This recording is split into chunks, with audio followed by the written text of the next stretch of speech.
We have Andy Brown with us today. Andy is a long-term energy executive working across the globe with Shell, sitting on the executive team for 7 years, and ultimately leading the entire upstream business.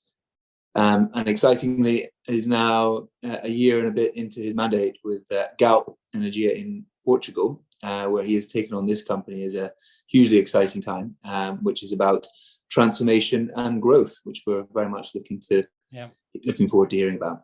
Andy, the sector is hugely diverse at the moment. Lots of different topics that are in the limelight around which will be the most impactful to drive the transformation from hydrogen to renewables to biofuels.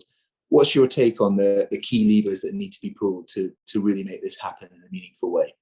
Yeah, look, I think so. If you look at what's happened historically, that you've had obviously the oil and gas business, and you've had the growth of renewables, and the renewables and batteries are clearly a complete paradigm shift, and they're fundamental for the change, and to electrify as much as we can, and to make sure that transport and other things are to whatever degree electrified is the cornerstone. But what's exciting now is that polarization of renewables and oil and gas, I think, is going to be met in the middle with hydrogen and hydrogen-based fuels, because you can only electrify. At the moment, only 20% of the world's energy is delivered through electricity. So you've got 80% is delivered through other things. Now, we will electrify a lot and get to 40-50% of energy delivered through electricity by 2050, leaving over half that will have to deliver through other ways. And my view is, a reasonable portion is going to be fuels, and they're going to have to be zero CO2 fuels. So, hydrogen fuels are going to be really crucial for the transition. And that's just dawning on the world, how big that's going to be and how much opportunity there will be around hydrogen-based fuels. So number one priority is electrification of batteries. But then for me, number two is the hydrogen and hydrogen-based fuel kind of ecosystem that will develop. And this is going to be a core or skill set for traditional, integrated oil and gas companies, because it's right close to their skill set, both in terms of manufacturing the products, but also marketing and selling the fuels. So I think this is going to be quite an exciting phase of development and transition. Many of our viewers here are investors from around the world who are thinking about how they navigate the energy transition, how they align their investment theses to deploy capital to reduce carbon, but importantly also, as per their metrics, make a return. So a tough question, if you think about that, generating returns in the energy transition. So it's that tension between purpose versus profit. Where do you think the money is going to be made in this transformation? Look, I think it is going to be, because what's quite interesting, if you look at some of the new areas of growth and technology, and let's just look at hydrogen-based fuels and then the moment, Prince Gulf refinery, it uses natural gas to make hydrogen for the hydrocracker, and a lot of it. So if you move to a green hydrogen, you save gas, you save the CO2 price. CO2 price is around 90 euros per ton at the moment. You then can actually feed in and enjoy the mandates for this renewable fuels without biological origin, which the EU is setting. You get incentives, either European funds, or you can get, we're getting, for instance, relief on grid tariffs. You actually get really attractive projects.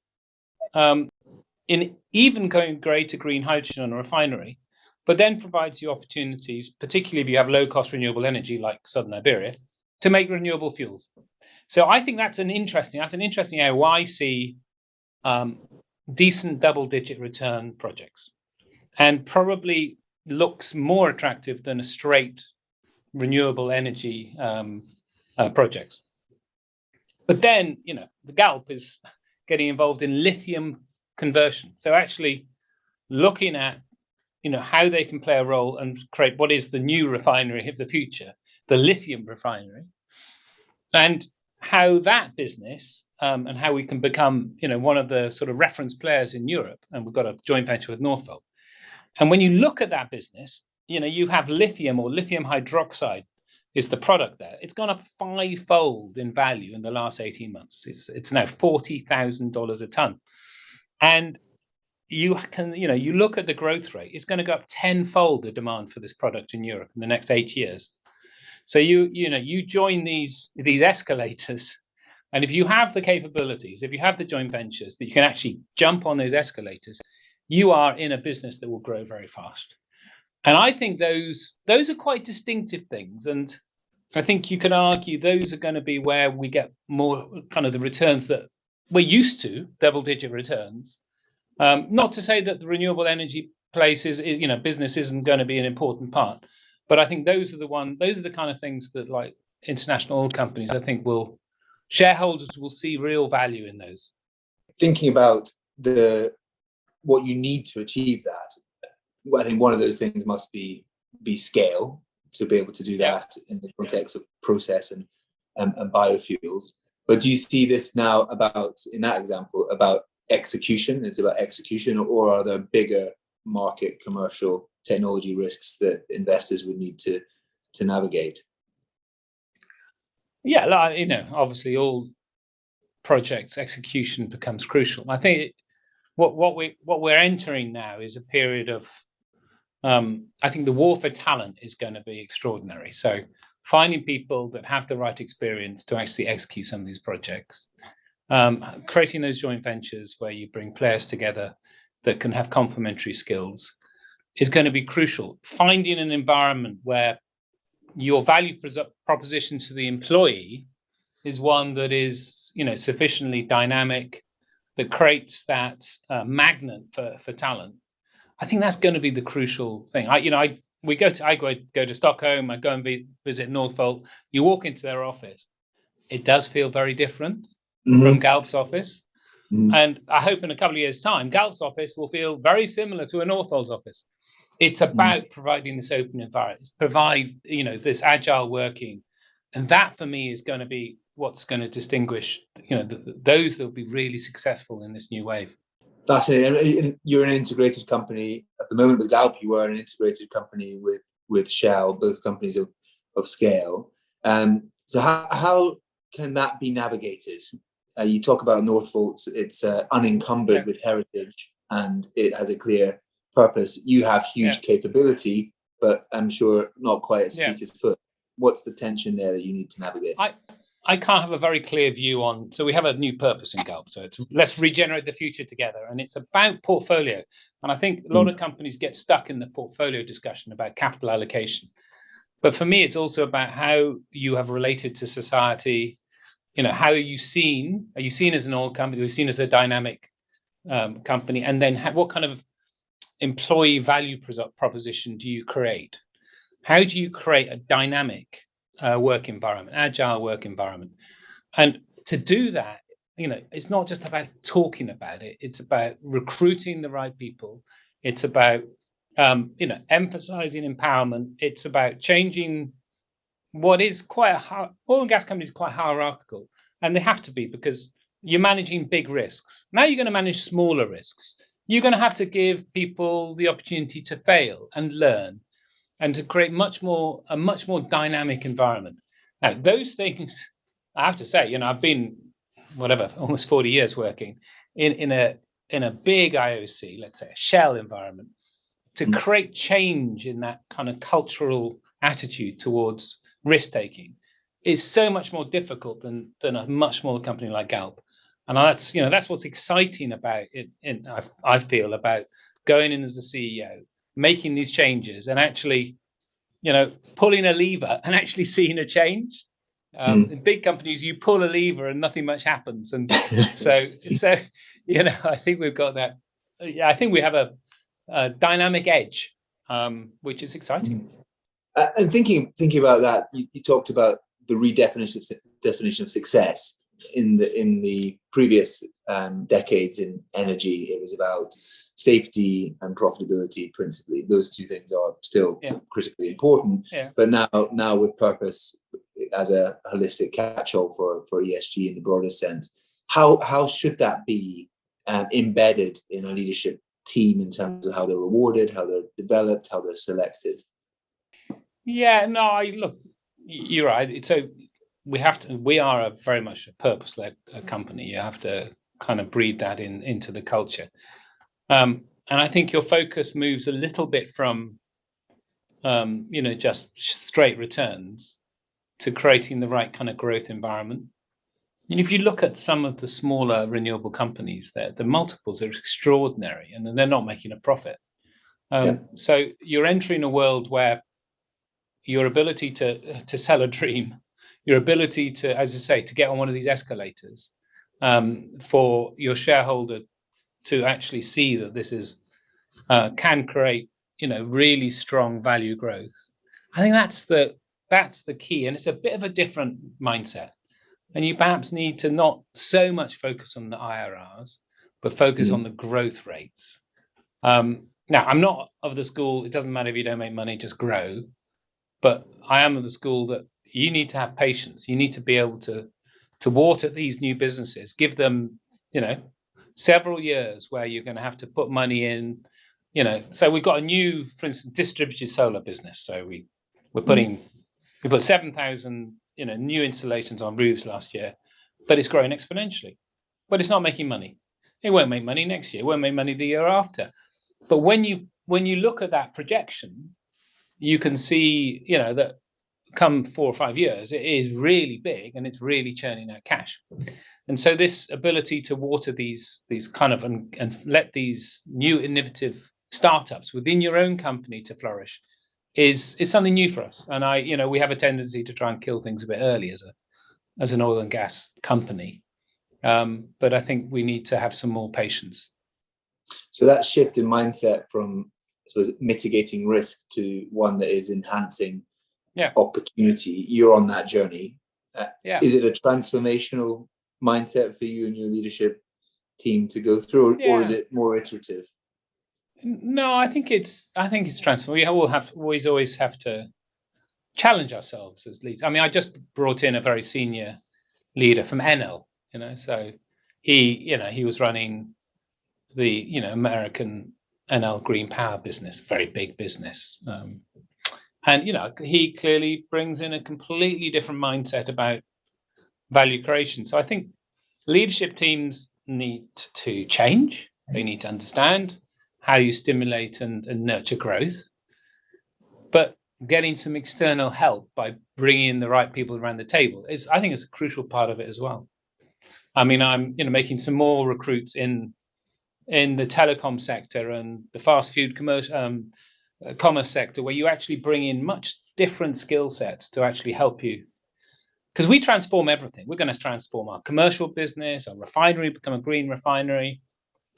We are just going to have to bring a lot of experience in order to help us make those changes. And so I don't think it's just about reskilling. It's about, repurposing the company, but bringing in the people that could be catalysts for that change. And the integrated oil companies, now integrated energy companies, what's your view on the business model? Do you think it's best together or best separate?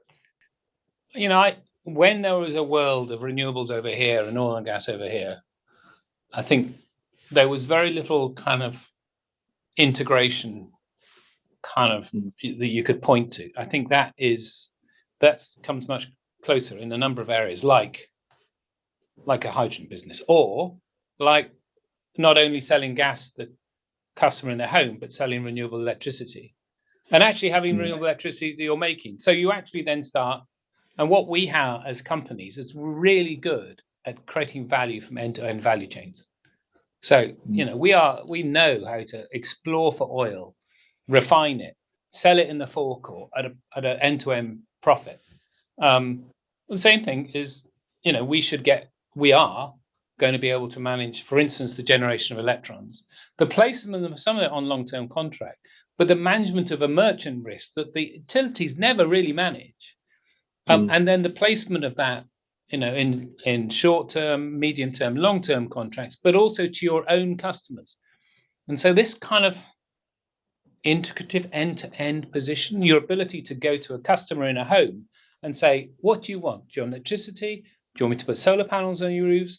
Do you want gas? How can I help you? How can I give you a bundled solution? So that integration is quite valuable. And I think the international energy companies, if they're kept whole, are going to be able to capture that value. If they're split up, they won't be able to capture that value. I'm thinking about the global footprint that GALP has across South America, Africa, and of course Europe. And it's a two-tier transition, the developed world against the developing world. What do you think can be done to accelerate the developing world to skip the stages that we've been going through? What's the most impactful learnings to take to the developing world? Well, I guess I have to be concerned that the world is deglobalizing a bit, So I used to be extraordinarily globalized, but nationalism, COVID hasn't helped. Wars don't help. But so, I'm concerned that there won't be as much attention on the developing world as we need, because really the issue of climate change is going to be won or lost in the developing world. But what we have to focus on in the developing world is these technology leapfrogs. So if you look at telecom, you didn't put the hard wires in. Everyone went to mobile. Everyone then went to mobile money. In East Africa, for instance. So in the same way in electricity, we are going to have to go to distributed solar solutions and things like that. And just finding ways to penetrate those new solutions, I think is going to be crucial. I did a lot of business in Nigeria. The installed power generation of Nigeria is pitiful. Now, if you're going to wait for lots of high voltage power lines and lots of new generation capacity, it'll never happen. So you have to leapfrog. You're going to have to leapfrog, but it's finding the investors that have that the patient capital to really allow that business to grow and flourish. But for me, that's the kind of thing the developing world is going to have to embrace. It's a much more distributed leapfrog technology solutions. And if we think about the amount of capital that's going into the transition and decarbonisation in the broadest possible sense, 3, 7, 10 trillion, depending on what number you believe, what are the biggest pitfalls and hurdles do you think that will face these companies and investors? Well, I think the problem is there may not be enough capital pointing. Well, there isn't. So there's less than $1 trillion a year being spent on new energies, and the UNFCCC talks about 125 trillion by 2050. So 3 or 4 trillion a year, and we're kind of less than a quarter of that. And you have this irony that it's dawning on the world. We're not even spending enough money on oil and gas, let alone on new energies. So you've got. And you now have a little bit with these very high prices we're seeing. You've got a little bit of an issue that, well, one, there'll be cost inflation, but two, there'll be a temptation to redirect some of that capital back to the oil and gas because the returns will be so amazing.